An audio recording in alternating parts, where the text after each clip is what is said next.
One day, during the personal ministry of our Savior, he took Peter, James, and John up into an high mountain and was transfigured before them. And his face did shine as the sun, and his raiment was white as the light. And behold, there appeared unto them Moses and Elias talking with him. Then answered Peter and said unto Jesus, Lord, it is good for us to be here. Today, on this historic occasion, we assemble in this magnificent conference center and in the overflow facilities on Temple Square and throughout the world. Tears moisten our eyes and gratitude fills our hearts as we echo the title of a beautiful hymn, Thanks Be to God. The erection of this edifice has long been in the planning stage. We've needed a much larger building to accommodate those who attend conference and other activities throughout the year. Workmen with finely honed skills have labored with their hearts and hands to provide a structure worthy of his divine approbation. Well done, thou good and faithful servant. When Jesus ministered among men at a time long ago and a place far away, he often spoke in parables, in language the people best understood. Oftentimes, he referred to home building in relationship to the lives of those who listened. Wasn't he frequently known as the carpenter's son? He declared, every house divided against itself shall not stand. Later, he cautioned, behold, mine house is a house of order, saith the Lord God, and not a house of confusion. In a revelation given through the prophet Joseph Smith at Kirtland, Ohio, December 27th, 1832, the master counseled, organize yourselves, prepare every needful thing, and establish a house, even a house of prayer, a house of fasting, a house of faith, a house of learning, a house of glory, a house of order, a house of God. Where could any of us locate a more suitable blueprint whereby he or she could wisely and properly build a house to personally occupy throughout eternity? In a very real sense, we are builders of eternal houses. We're apprentices to the trade, not skilled craftsmen. We need divine help if we are to build successfully. The words of instruction provided by the Apostle Paul give the assurance we need. Know ye not that ye are the temple of God, and that the Spirit of God dwelleth in you? When we remember that each of us is literally a spirit son or daughter of God, we will not find it difficult to approach our Heavenly Father in prayer. He appreciates the value of this raw material which we call life. Remember, the worth of souls is great in the sight of God. His pronouncement finds lodgment in our souls and inspires purpose in our lives. There is a teacher who will guide our efforts if we will but place our faith in him, even the Lord Jesus Christ. He invites us, come unto me, all ye that labor and are heavy laden, and I will give you rest. Take my yoke upon you and learn of me, for I am meek and lowly in heart, and ye shall find rest unto your souls. For my yoke is easy, and my burden is light. It was said of Jesus that he increased in wisdom and stature and in favor with God and man. Do we have the determination to do likewise? One line of Holy Writ contains a tribute to our Lord and Savior, of whom it was said, he went about doing good. Paul, in his epistle to his beloved Timothy, outlined a way whereby we could become our better selves and at the same time provide assistance to others who silently ponder, then audibly ask the question, how can I find my way except some man should guide me? In another text, the answer given by Paul to Timothy provided an inspired charge to each of us. Let us take heed of his wise counsel. Be thou an example of the believers in word, in conversation, in charity, in spirit, in faith, in purity. Let us examine this solemn instruction, which in a very real sense is given to us. First, be an example in word. Let your words tend to edifying another, said the Lord. Do we remember the counsel of a favorite Sunday school hymn? Oh, the kind words we give shall in memory live, and sunshine forever impart. Let us oft speak kind words to each other. Kind words are sweet tones of the heart. Consider the observation of Boyson Wall, who celebrated her 105th birthday a few years ago. She married Don Harvey Wall in the Salt Lake Temple in 1913. Their 81st wedding anniversary, shortly before Don died, was celebrated when she was 103. In a church news article, she attributed longevity in life and in their marriage to speaking kind words. Here's what she said. I think that helped us through because we tried to help each other and not say unkind words to each other. Second, be an example in conversation. In a general conference in October 1987, President Gordon B. Hinckley declared, "Foul talk defiles the man who speaks it." If you have that habit, how do you break it? You begin by making a decision to change. The next time you are prone to use words you know to be wrong, simply stop. Keep quiet, or say what you have to say in a different way. Francois La Rochefoucauld observed, one of the reasons why so few people are to be found who seem sensible and pleasant in conversation is that almost everybody is thinking about what he wants to say himself, rather than about answering clearly what is said to him. Third, be an example in charity. From Corinthians comes the beautiful truth, charity never faileth. The Relief Society is aware of that motto. Satisfying to the soul is the ready response the church has made to disasters of nature, such as in Mozambique, Madagascar, Venezuela, and many other locations. Frequently, we've arrived first on the scene following such disasters, and with the most help. There are other organizations which likewise respond in a generous fashion. What is charity? Moroni, in writing a few of the words of his father, Mormon, recorded, charity is the pure love of Christ, and it endureth forever. One who exemplified charity in his life was President George Albert Smith.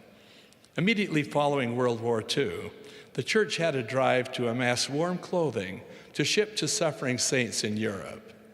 Elder Harold B. Lee and Elder Marion G. Romney took President George Albert Smith to Welfare Square in Salt Lake City to view the results. They were impressed by the generous response of the membership of the church. They watched President Smith observing the workers as they packaged this great volume of donated clothing and shoes. They saw tears running down his face. After a few moments, President George Albert Smith removed his own new overcoat and said, "Please ship this also." The brethren said to him, "No, President, no, don't send that. It's cold, and you need your coat." But President Smith would not take it back, and so his coat, with all the others, was sent to Europe, where the nights were long and dark, and food and clothing were scarce. Then the shipments arrived. Joy and thanksgiving were expressed aloud, as well as in secret prayer. Fourth, be an example in spirit. The psalmist wrote, "Create in me a clean heart, O God, and renew a right spirit within me." As a 17-year-old, I enlisted in the United States Navy. and attended boot camp in San Diego, California. For the first 3 weeks, one felt as though the Navy were trying to kill rather than train him on how to stay alive. I shall never remember the first Sunday at San Diego. The chief petty officer said to us, "Today, everybody goes to church, but me." We then lined up in formation on the drill ground. The petty officer shouted, "All of you who are Catholics, you meet in Camp Decatur. Forward march and don't come back until 3. A large number marched out. He then said, "All of you who are Jewish, you meet in Camp Henry. Forward march and don't come back until 3. A smaller contingent moved out. Then he said, "The rest of you Protestants, you meet in the theaters in Camp Farragut. Forward march and don't come back until 3 o'clock. There flashed through my mind the thought, "Monson, you're not Catholic. You're not Jewish. You're not a Protestant." I elected to stand fast. It seemed as though hundreds of men marched by me. Then I heard the sweetest words which the petty officer ever uttered in my presence. He said, "And what do you men call yourselves?" He used the plural, men. This was the first time I knew that anyone else was standing behind me on that drill ground. In unison, we said, "We're Mormons." He scratched his head in an expression of puzzlement on his face and said, "Well, go and find somewhere to meet, and don't come back until 3 o'clock. We marched away. One could almost count cadence to the rhyme learned in primary. Dare to be a Mormon, dare to stand alone, dare to have a purpose firm, and dare to make it known. Fifth, from the Apostle Paul, be an example in faith. President Stephen L. Richards, speaking of faith, declared the recognition of a power higher than man himself does not in any sense debase him. If in his faith he ascribes beneficence and high purpose to the power which is superior to himself, he envisions a higher destiny and nobler attributes for his kind and is stimulated and encouraged in the struggle of existence. He must seek, believing, praying, and hope he will find. No such sincere, prayerful effort will go unrequited. That is the very constitution of the philosophy of faith. Divine favor will attend those who humbly seek it. Minnie Louise Haskins set forth this principle in a lovely poem. I said to the man who stood at the gate of the year, "Give me a light that I may tread safely into the unknown." And he replied, "Go out into the darkness and put your hand into the hand of God. That shall be better than a light and safer than a known way." Finally, be an example in purity. Who shall ascend into the hill of the Lord, or who shall stand in his holy place? He that hath clean hands and a pure heart, who hath not lifted up his soul unto vanity, nor sworn deceitfully. He shall receive the blessing from the Lord, and righteousness from the God of his salvation. As President David O. McKay observed, the safety of our nation depends upon the purity and the strength of the home.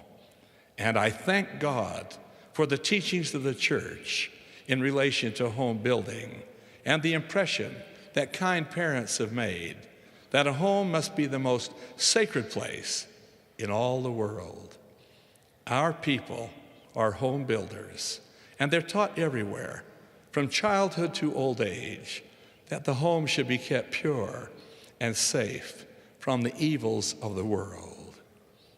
Many years ago, I attended a state conference in Star Valley, Wyoming, where the state presidency was reorganized. The state president who was being released, E. Francis Winters, has served faithfully for the lengthy term of 23 years. Though modest by nature and circumstance, he'd been a perpetual pillar of strength to everyone in the valley. In the day of the state conference, the building was filled to overflowing. Each heart seemed to be saying a silent thank you to this noble leader who had given so unselfishly of his life for the benefit of others.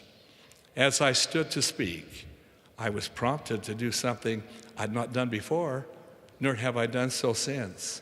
I stated how long Francis Winters had presided in the stake. Then I asked all whom he had blessed or confirmed as children to stand and remain standing. Then I asked all those persons who President Winters had ordained, set apart, personally counseled, or blessed to please stand. The outcome was electrifying. Every person in the audience rose to his or her feet. Tears flowed freely, tears which communicated better than could words the gratitude of tender hearts.